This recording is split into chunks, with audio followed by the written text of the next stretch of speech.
For more on this, we are joined by Asia One correspondent Kate Fisher, live from Washington, D.C. Kate, thank you so much for being with us now. What's Washington's reaction to the current escalation between Iran and the United States?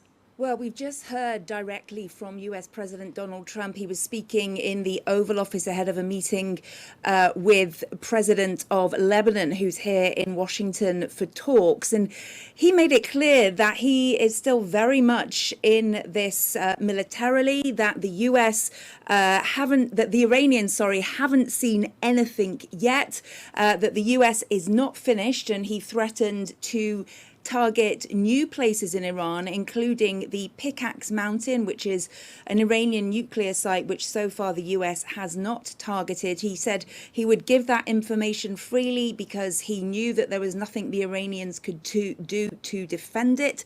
So this is like really very strong warrior-like rhetoric from Donald Trump, far less diplomatic, although he did suggest that he believed the Iranians still talk. But at the moment, he was willing to keep pressing on with military action, saying that he believes it has been a complete success. Of course, we are now into the 10th consecutive night of US strikes on Iran.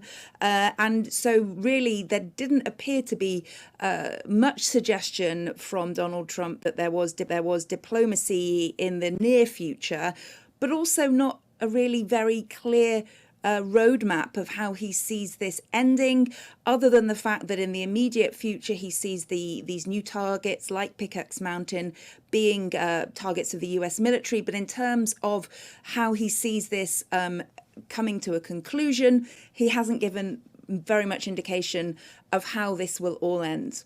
So, Kate, Iran's Interior Minister has met with Pakistani Prime Minister Shahbaz Sharif and also Field Marshal Asim Munir here in Islamabad. How significant are these high-level engagements, and what is Iran hoping from this kind of talks with Islamabad? Well, I think it is very significant because, as I just said, there doesn't appear to be, certainly publicly, much chance of any kind of diplomacy at the moment, given the aggression being shown by both sides on the battlefield and these repeated airstrikes. So the fact that there is some diplomacy continuing, and of course Pakistan, a key mediator throughout this entire conflict, therefore, really knows both sides inside out at this point. So the fact that the Iranians are there in Islamabad and, engaging both civil and military sides of the government is very important, I think, in terms of trying to keep some diplomacy alive. We don't have any indication from the United States that there are American representatives there as well, but certainly I think it's encouraging from a diplomatic standpoint that Tehran continues to engage at such a high level in Pakistan, and it could be that there is more going on behind the scenes than we are being made aware of in public. So now, Kate, what are the ramifications for Washington of a potential new front in the conflict, especially that the Houthis are imposing an embargo on Saudi Arabia right now? Yeah, that's got to be a huge concern for Washington, given the fact that already the American people are suffering from higher energy prices. It's costing them more to put fuel in their vehicles.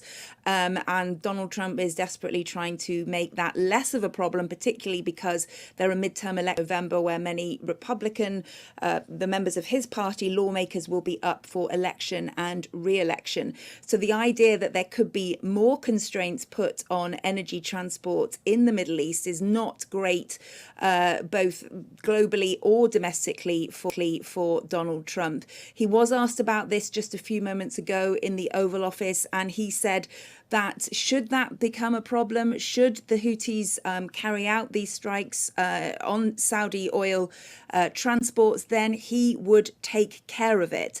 But clearly an additional front in this conflict would put pressure on the military, on manpower, womanpower, on the amount of warplanes and ammunition that the US has. And given the fact that this war is so unpopular here in the United States, only 29% of Americans approve of how Donald Trump is handling this, according to a poll out yesterday from the Washington Post and Ipsos. well, that will not signal, politically here in the United States, it would not go down well if the US military had to open aggression on a second front in this war and on a second vital waterway for the transport of global energy supplies. So despite this, Kate, can we say that all signs show that the Trump administration is willing to escalate the situation even further? Certainly, it looks like this, given what we've literally just heard from Donald Trump. He had very aggressive language talking about these new targets, including Pickaxe Mountain, that nuclear site in Iran, suggesting that the Iranians haven't seen anything yet and that the US is not finished. However, he was pressed by reporters there about how he feels that the Iranians don't appear to be giving up. And he got quite angry in his response and said, you don't know what dialogue is going on behind the scenes. The Iranians desperately want to meet us, but until they make a meaningful change, then we're not willing to do that. So that's not closing the door on diplomacy completely, but it is fairly aggressive rhetoric. We know that Secretary of State Marco Rubio also spoke to this over the weekend. On Sunday, he suggested again that there was a door open for diplomacy, but until the Iranians changed their behavior, then the US wouldn't change theirs. He also suggested that one of the problems the US is finding with the diplomatic route is that there are different factions within the Iranian government, those that favour diplomacy and want to find a diplomatic end to this conflict, and the more hardline faction who want to continue to battle the US and continue with the war. So certainly Marco Rubio suggesting that that is an issue when it comes to diplomacy. The rhetoric coming out of the Oval Office just now was pretty strong, and these renewed threats are now a new sight in Iran coming from the president. Kate, thank you so much for bringing us the latest from Washington, D.C.